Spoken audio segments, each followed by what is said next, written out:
রাহমাতুল লিল আলামিন। যাকে সৃষ্টি না করলে আসমান জমিন চন্দ্র সূর্য লৌহ কলম নবমণ্ডল ভূমণ্ডল এর ভিতরে বাইরে যা কিছু আছে কোনো কিছুই সৃষ্টি করা হতো না। তিনিও যখন ইন্তেকাল করলেন, হযরত ওমর ইবনুল খাত্তাব সেটা মানতে রাজি না। উনি তলোয়ার হাতে নিয়ে দাঁড়িয়ে বললেন, যে বলবে মুহাম্মদ মারা গেছে আমি তার মাথাটাকে দ্বিখণ্ডিত করে ফেলব। নবী মরে নাই রে, মরে নাই। নবী আমার মাওলা পাকের সাথে সাক্ষাৎ করার জন্য গেছে। উনি মানতেই পারতেছেন না। কিন্তু এই মুহূর্তে আবু বকর সিদ্দিক রাদিয়াল্লাহু আনহু বড় কঠোর অবস্থানে ছিলেন। শান্ত অবস্থায় একটা উঁচু জায়গায় দাঁড়াইয়া তিনি ভাষণ দিলেন।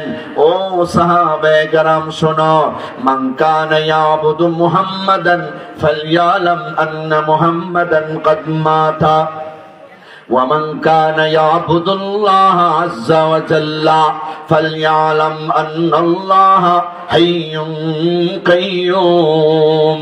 যারা মুহাম্মদের পূজা করতা তারা জানা রাখো মুহাম্মদুর রাসূলুল্লাহর মৃত্যু হয়ে গেছে।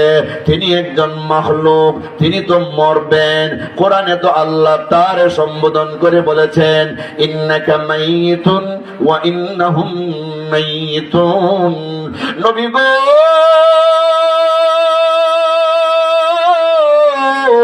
আপনার জন্য আমি সব বানাইলাম, কিন্তু আপনিও মরবেন গো।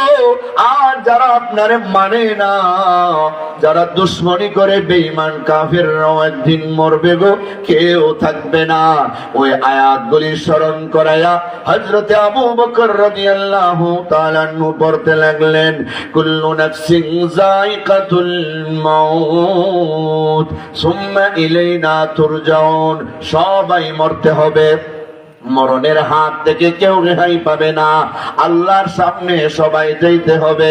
আবু বকর সিদ্দিক রাদিয়াল্লাহু তাআলা আনহু আরো আয়াত পড়লেন, ওয়া মা মুহাম্মাদুন ইল্লা রাসূলুন কাদ খালাত মিন ক্বাবলিহির রুসুল আফা ইম্মাতা আও কুতিলান কালাবতুম আলা আকাবিকুম ওয়া মান ইয়ানকালিব আলা আকিবাইহি ফালান ইয়াদুররাল্লাহা শাইআ وسيجزي الله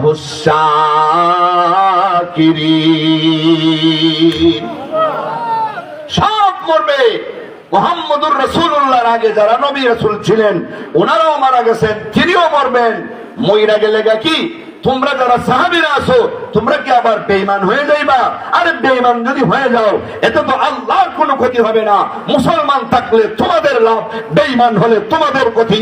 নামাজ পড়লে তোমাদের লাভ, নামাজ না পড়লে তোমাদের ক্ষতি। ওয়াজ মাহফিলে আসলে মুসলমানের লাভ, গান বাজনায় গেলে মুসলমানের ক্ষতি। রোজা রাখলে মুসলমানের লাভ, রোজা বাদ দিলে মুসলমানের ক্ষতি। সুদ খাইলে মুসলমানের ক্ষতি, সুদ বর্জন করলে মুসলমানের লাভ। যে বলেন ঠিক না ঠিক?